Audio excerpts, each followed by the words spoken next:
Magandang araw mga bata!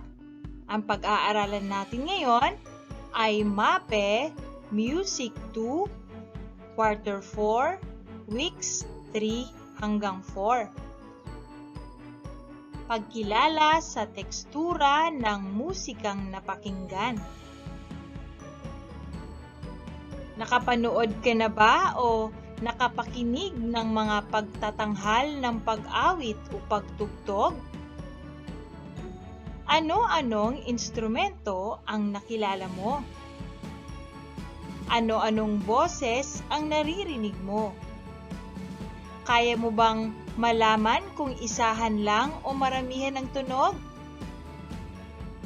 At yan ang ating pag-aaralan ngayon. Tingnan natin ang unang larawan. Makikita natin ang isang batang kumakanta. Ito ay isahan lamang na tunog. Sa ikalawang larawan naman ay isang banda. Ang mga instrumentong kanilang ginamit ay drums at gitara. Ang tunog naman nito ay maramihan. Sa ikatlong larawan naman ay orkestra. At ito ay may napakaraming instrumento. Ang tunog nito ay maramihan. Gawain sa pagkatuto bilang isa. Alamin mo kung ano ang maaaring maging tekstura ng himig na ating mapapakinggan. Ibigay ang iyong palagay sa mga larawang nasa ibaba. Sabihin kung ito ay maaaring magkaroon ng teksturang manipis o makapal. Sa unang bilang ay solo voice instrument. Ang nasa larawan ay isang batang umaawit. Ito ba ay nakakagawa ng manipis o makapal na tekstura ng himig? Ang tamang sagot ay manipis. Manipis lamang ang tekstura ng himig ang kanyang nagagawa. Sa ikalawang bilang, instrumentalist with piano accompaniment. Makikita sa larawan ang isang babaeng tumutugtog ng piano. Anong tekstura kaya ang kanyang nagagawa? Ito ba ay manipis o makapal? Tama, ito ay makapal. Sa ikatlong bilang ay band o banda.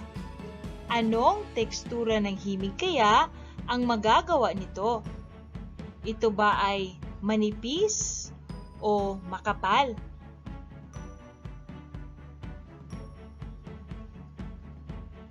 At ang tamang sagot ay makapal. Dahil kapag sabay-sabay na tumutugtog ang drums, ang gitara at ang mang-aawit, ito ay makakalikha ng makapal na tekstura.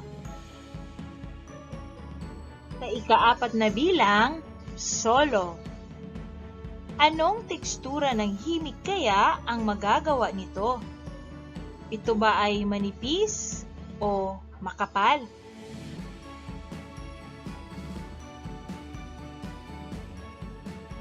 At ang tamang sagot ay manipis.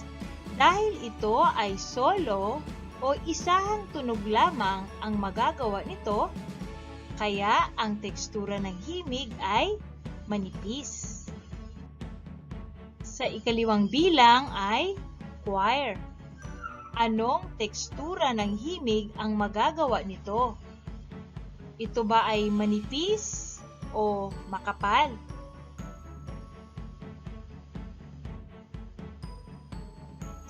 At ang tamang sagot ay makapal. Dahil ang choir ay nakakalikha ng maramihang tunog, kaya ang tekstura nito ay makapal. Gawain sa pagkatuto bilang 2.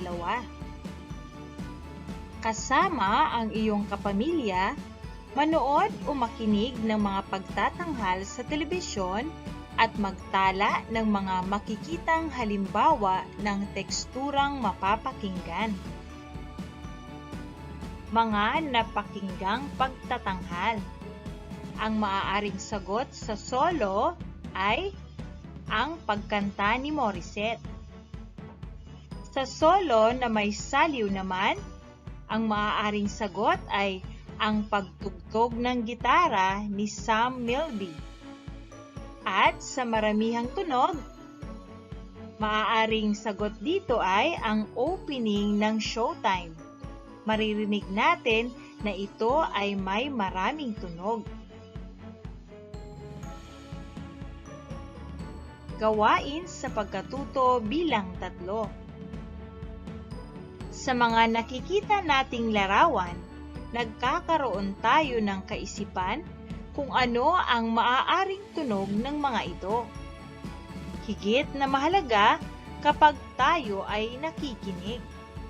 Makikilala natin ang tekstura ng tunog sa pamamagitan ng pakikinig. Kasama ang iyong kapamilya, makinig ng iba't ibang tugtugin at itala kung anong tekstura ang iyong narinig. Itala ito sa iyong kwaderno. Sa solong boses o instrumento, ang mga tekstura nito ay manipis. Sa may saliw ng instrumento naman ay medyo makapal at sa maramihang tunog ay makapal. Ang maaaring sagot sa solong boses o instrumento ay ang pag-awit ni Sarah Geronimo, ni Gary V. at ni Celine Dion. Sa mga maaaring sagot naman sa may saliw ng instrumento ay ang pagtugtog ng gitara ni Freddie Aguilar na may kasamang awit. Ganun din ang kay Moira at kay Noel Cabangon. Sa maramihang tunog naman, ang maaaring sagot ay Eraserheads na banda. Ito ay may maramihang tunog at makapal na tekstura. Lubok Children's Choir at Philharmonic Orchestra. Gawain sa pagkatuto bilang 4. Halina at tukuyin natin ang tekstura ng mga sumusunod na larawan.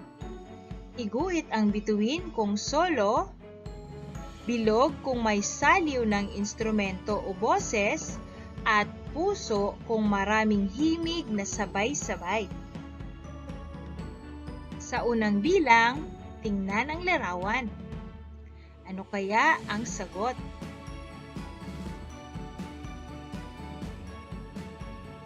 Ang sagot para dito ay bituin dahil ito ay may manipis na tekstura lamang.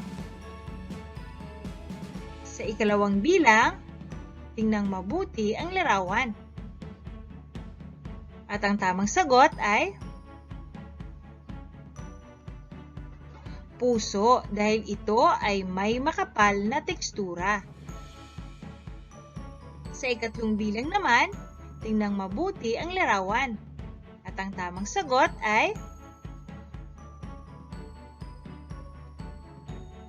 puso dahil ito ay may makapal na tekstura. Sa ika-4 na bilang, tingnan mabuti ang larawan. At ang tamang sagot para dito, ito ay bituin dahil ito ay may manipis na tekstura. At sa panghuling bilang, tingnan mabuti ang larawan. At ang tamang sagot para dito ay bilog. Gawain sa pagkatuto bilang 5. Kasama ang miyembro ng iyong pamilya, tingnan ang iyong komunidad. Magtala ng halimbawa ng mga nagtatanghal ng solong boses o instrumento. solong may saliw at mga grupong tumutugtog ng sabay-sabay. Ilagay sa sagutang papel ang larawan ng iyong mga halimbawa. Para sa gawaing ito, ay ilalagay mo sa sagutang papel ang mga larawan ng iyong halimbawa. Narito ang halimbawa ng solong boses o instrumento. Maaari mo ding lagyan ng pangalan ng umawit at kung ano ang kanyang inawit. Ganun din ang gagawin sa may saliw ng instrumento at maramihang tunog. Para sa ating paglalapat, sagutan ang bawat patlang upang makabuo ng makabuluhang kaisipan tungkol sa aralin. Ang mga pagpipiliang sagot, sabay-sabay, solo at saliw. At narito ang talata na ating bubuuin. Kung ganito din ang iyong sagot, magaling! Ngayon naman ay basahin natin ito ng buo. Ang bawat naririnig nating musika ay may iba't ibang tekstura. Manipis ang tunog kung ito ay boses o instrumento na solo.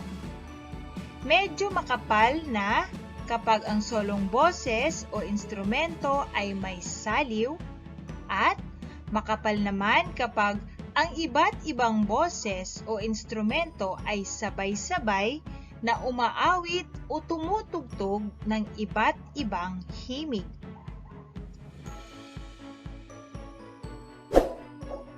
Hanggang sa muli mga bata!